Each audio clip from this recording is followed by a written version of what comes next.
Boa tarde. No Nesp Notícias desta segunda-feira, dia 11 de agosto, a gente vai falar sobre o destino do lixo aqui em Bauru. Plano Municipal de Resíduos Sólidos ainda não está em vigor. Reciclagem é fundamental para diminuir a quantidade de lixo encaminhado para o aterro. Skatistas aprovam nova pista e esperam outros espaços na cidade.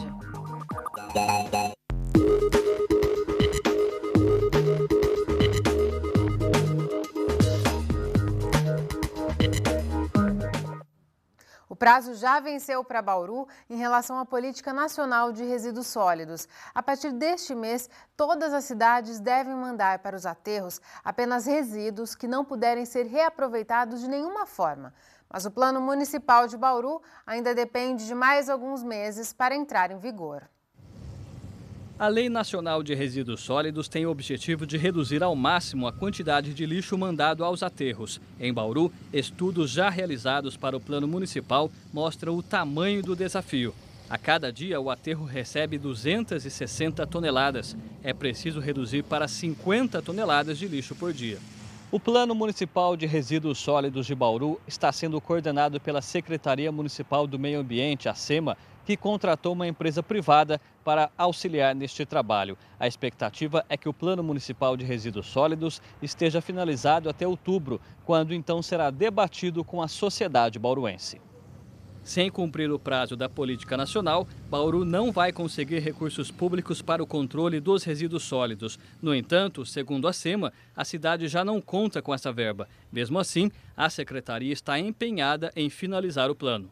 Agora é a parte de propostas, projetos e metas que nós vamos ter que atingir. Essa parte é a principal, porque vai definir o que nós vamos fazer e como nós vamos fazer, né, para principalmente reduzir a quantidade que vai para o aterro hoje, que é em torno de 260 toneladas, nós precisamos reduzir isso para 50. Cerca de um terço de tudo que acaba no aterro sanitário poderia ser reutilizado de alguma forma, por ser reciclável. Estudo feito pela empresa contratada pelo município mostra também que 37% do que é enterrado é matéria orgânica, 15% são materiais diversos, 12% são infectantes, como fraldas e produtos de higiene, e 1% é resíduo de saúde descartado pela própria população em casa. Menos de 1% é formado por produtos eletrônicos.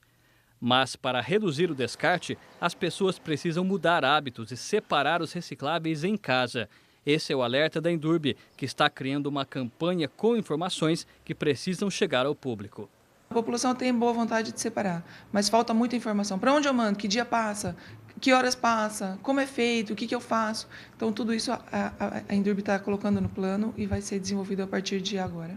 A embalagem não precisa ser lavada. Shampoo, desodorante, creme, esse tipo de coisa, coloca no reciclável. Fecha a embalagem e põe no reciclável. Algum vidro de Danone, por exemplo, chacoalha bem, não precisa lavar. Chacoalha bem, põe um pedacinho de papel, toalha dentro para que não vaze isso e põe no reciclável. Não precisa lavar, não gasta água. O importante é não gastar água. Uma das novidades que o Plano Municipal poderá trazer é a definição de quem é grande gerador de resíduos. Essas residências ou empresas poderão ser obrigadas a pagar mais caro ou então contratar elas mesmas uma empresa para a coleta de lixo. Mais um motivo para prestar atenção desde já em tudo que pode ter outro destino que não seja a lixeira. O que os grandes geradores ou pessoas que produzem grande volume comecem a fazer desde já? Separa bem o reciclável. E realmente observe se é necessário produzir aquele orgânico todo. Diminuindo isso, muitos vão deixar de ser caracterizados como grande gerador, por exemplo. Ainda hoje a gente volta a falar sobre esse assunto. Nós vamos conversar com o professor da Unesp, Aloysio Sampaio. Participe da entrevista mandando seus comentários ou perguntas pela internet ou por telefone. Uma colisão entre dois ônibus na manhã de hoje deixou 17 passageiros feridos. O acidente foi na Avenida Afonso José Aiello, em frente ao condomínio Ilha de Capri. Por causa da colisão, o trânsito ficou parcialmente interditado na avenida e o fluxo precisou ser alternado nos dois sentidos. Este ônibus teve o para-brisa bastante danificado. Segundo a Polícia Militar, ele descia a avenida em direção aos residenciais Világio. Ao se aproximar do ponto de ônibus, o motorista percebeu que outro veículo estava parado para embarque e desembarque. No entanto, o condutor não conseguiu frear a tempo e ocorreu o choque entre os dois veículos. Os passageiros feridos foram socorridos pelo SAMU e pelos bombeiros. O motorista relatou a vocês até o momento, ele perdeu o freio, foi isso? Sim, ele sentiu falta de freio, ele não conseguiu parar o ônibus. A perícia vai verificar realmente o que aconteceu, se foi um problema mecânico ou falha humana. O pessoal da Endurbe, que esteve no local para avaliar o caso, preferiu não gravar entrevista. Procurada a assessoria de imprensa, diz que o ponto de ônibus onde ocorreu o acidente não tem nenhuma irregularidade. Já a Transurb informou que a empresa de ônibus Cidade Sem Limites abriu sindicância e aguarda os laudos periciais. A gente segue agora para um rápido intervalo. Na sequência, você vai ver como foi a inauguração da pista de skate municipal. O Nesp Notícias volta já já.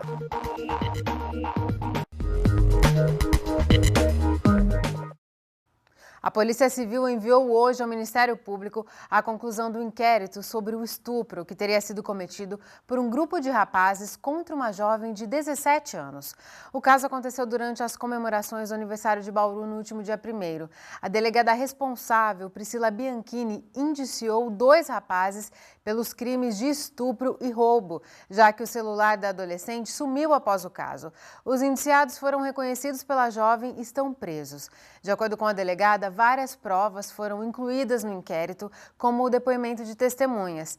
Também foram anexados o laudo do Instituto Médico Legal, que não constatou lesões na adolescente, e imagens de câmeras de segurança de locais próximos ao terreno. Outros suspeitos ouvidos durante a investigação foram liberados porque a vítima não os reconheceu. A delegada diz ainda que os laudos médicos e periciais serão enviados ao Ministério Público assim que forem concluídos. Agora, cabe ao promotor analisar as provas e decidir se vai ou não denunciar os 2 rapazes.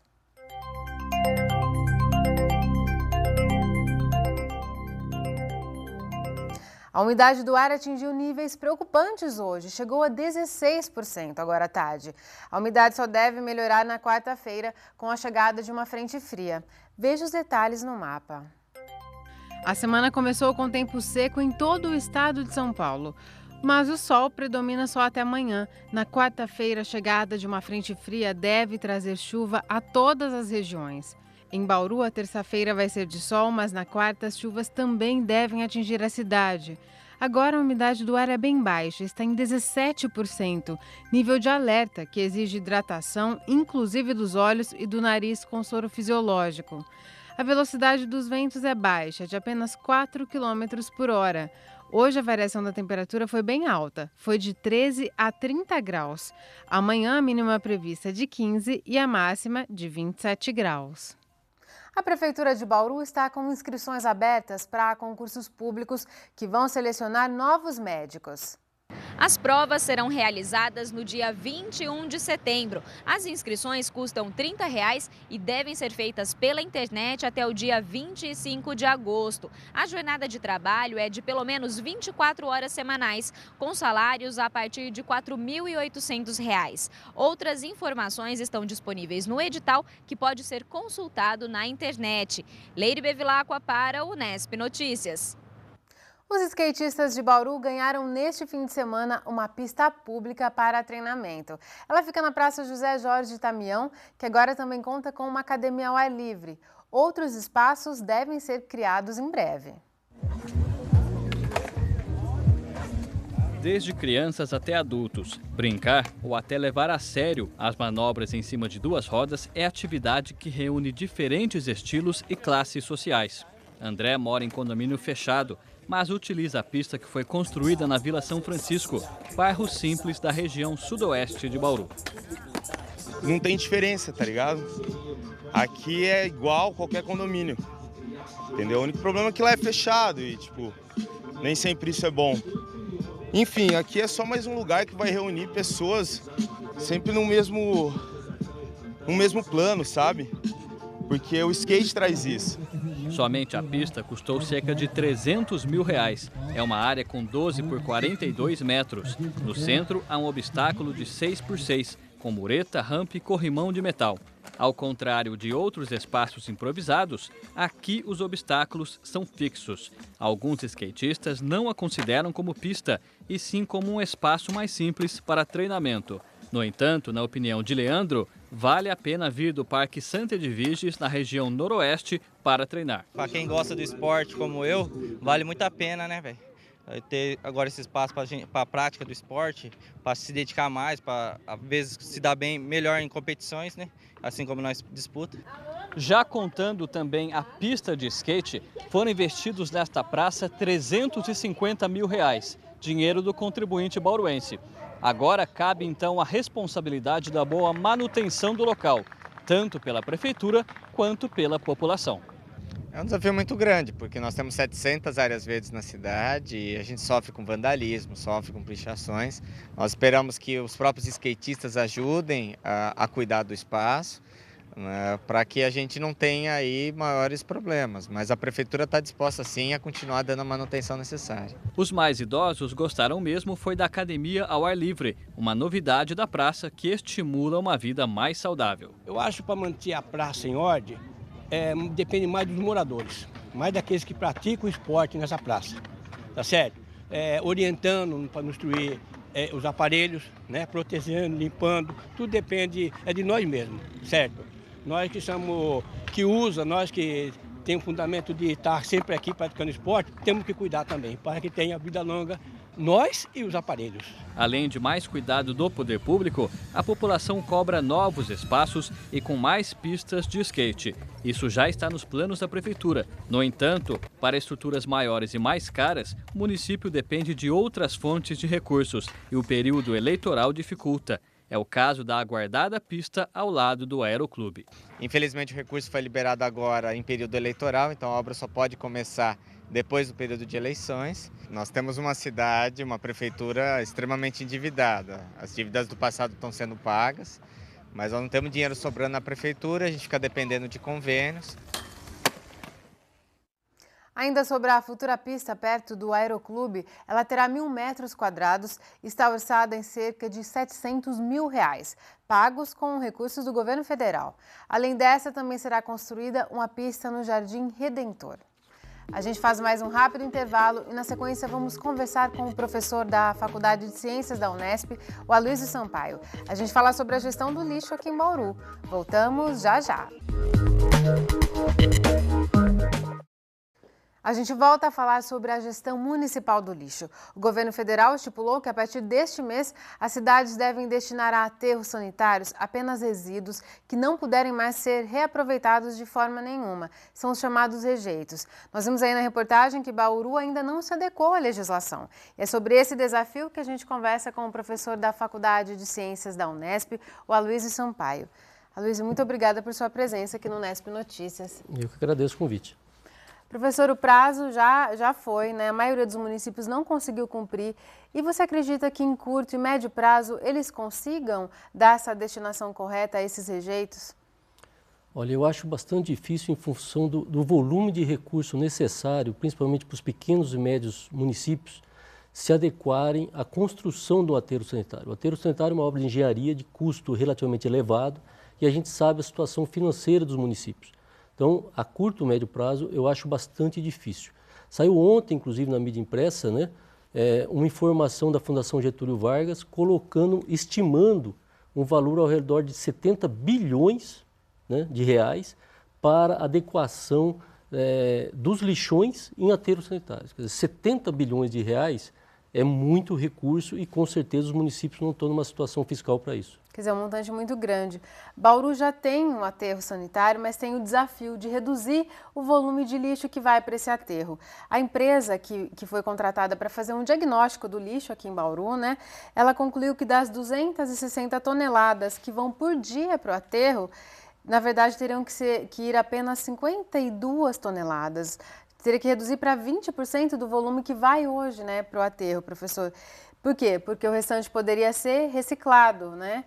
Nós temos aí dados, vamos dar uma olhada, eles apareceram na reportagem, mas vamos detalhar melhor como que é formado hoje, qual é a composição do lixo que chega no aterro lixo de Bauru. 37% são matéria orgânica, 33% material que poderia ser reciclado, 15% são diversos, 12% são infectante, 1% resíduo de saúde, 0,25% é formado por eletrônicos. Vendo esses dados, professor, essa composição, qual seria a área em que o município deveria atacar? Qual seria a prioridade agora? Reduzir qual desses itens?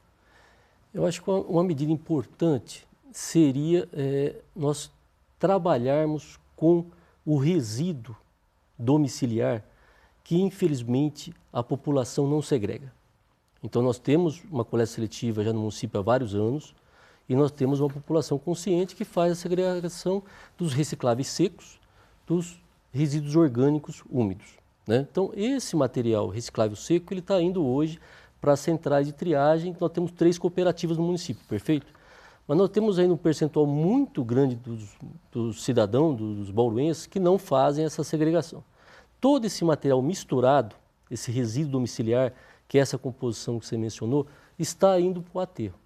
Então, se nós tivermos no aterro sanitário uma estrutura para triar, numa esteira, esses materiais, nós poderíamos transformar o resíduo orgânico através da compostagem num adubo orgânico e esses recicláveis secos, que não foram segregados, separados na origem, serem destinados para essas 3 cooperativas que estão hoje, ociosas em termos de demanda. Quer dizer, eles têm espaço para receber recicláveis secos e não têm material. Que houve um tempo que a discussão, a gente já fez essa discussão até aqui no Nesp Notícias, o próprio prefeito dizia que a cidade não tinha um número de cooperativas suficiente. Perfeito. E agora está faltando material para essas cooperativas. Perfeito. E na sua visão, professor, então é mais uma dificuldade de orientação, a população ainda não faz essa separação, ou é o município que não está dando conta de recolher esse lixo separado pela população? Eu acho que a prefeitura poderia ter as seguintes frentes. A primeira, tentar aí uma emenda parlamentar, um projeto, um recurso federal para tentar montar essa central. Eu acho que isso é importantíssimo porque ela vai auxiliar também na ampliação da vida útil do aterro. Quer dizer, fazer a separação lá no aterro. Lá no aterro. Então, essa é uma medida importante. Quer dizer, esse material que pode ser reciclado nem deveria estar lá, mas como ele está indo para lá, vamos separar lá. E é um volume significativo, então você vai contribuir com as cooperativas que estão ociosas, você vai aumentar a vida útil do aterro, vai atender a legislação, que não permite hoje você aterrar resíduo orgânico e recicláveis secos, né? E, paralelo, essa seria uma ação. Outra ação que a Endurb já está, né, aí engatilhada, vamos assim dizer, é a questão de uma grande campanha de educação ambiental. Ou seja, conscientizar o cidadão da importância da segregação na origem, fazer uma grande campanha de mídia, de marketing, quais são os dias que o caminhão da coleta seletiva passa em determinado bairro. Então, esse boom de imprensa, eu acredito que vai ser disparado aí em breve pela Endurb. Então, isso é importante porque vai aumentar o volume de recicláveis, né, no que já existe em termos de infraestrutura. Porque os caminhões já estão aí passando, se a população colaborar, vai ajudar muito as cooperativas.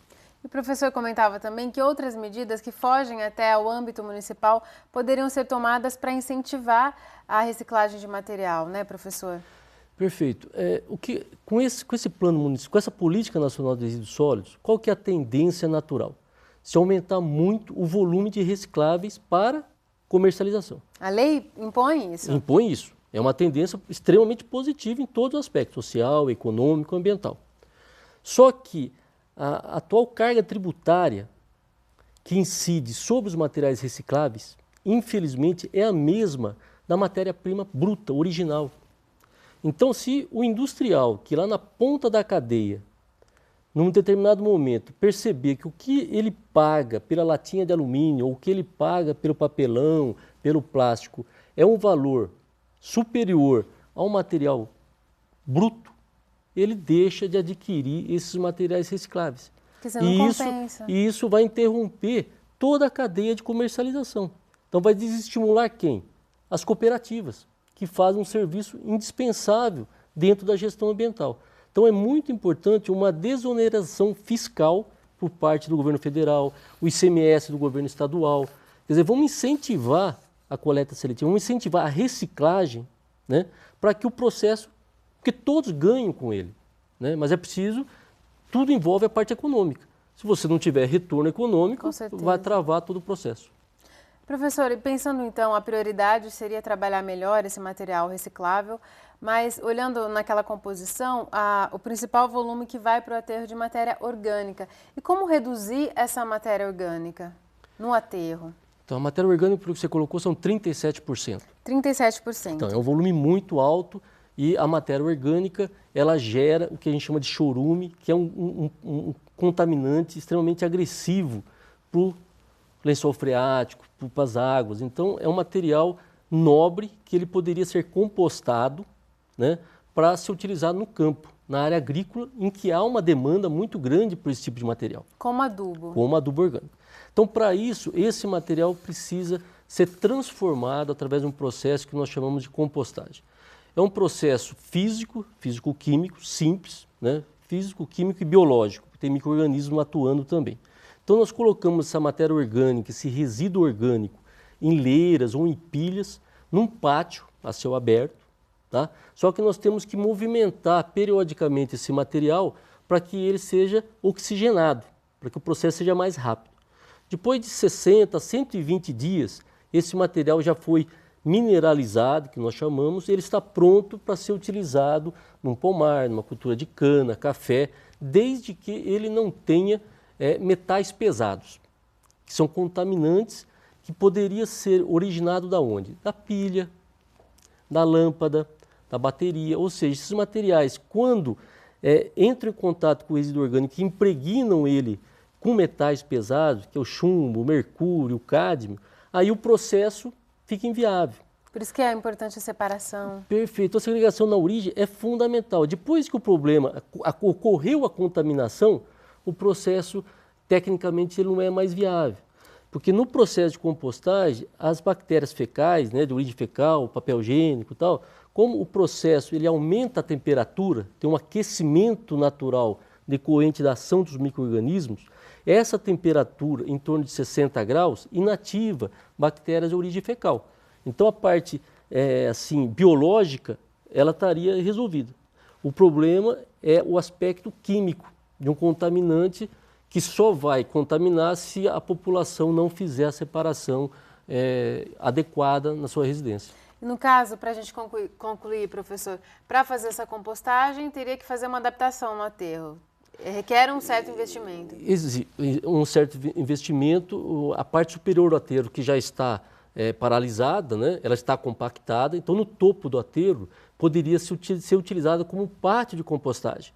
Porque ali já foi feito todo o estudo de impacto ambiental, já tem uma área, né, com a aprovação da CETESB. Então, eu acho que se você montar a central ali, em que você consiga gerar esse resíduo orgânico após peneiramento, que tem muito rejeito. Então, o rejeito vai para o aterro. A questão de logística ela é favorável também, porque o material já está indo para o aterro, concorda? Quer dizer, tudo favorece para melhorar ainda mais aquele espaço. Isso, porque você tem que pensar em custo. O material já está indo para lá. Então, se você montar a estrutura lá, fica muito mais viável. Tá bom, professor. Muito obrigada por suas contribuições. Eu agradeço. A gente fica por aqui. O Nesp Notícias volta amanhã às 5h30 da tarde ao vivo. Você pode rever as reportagens desta edição acessando o nosso site. Uma ótima semana para você. Tchau!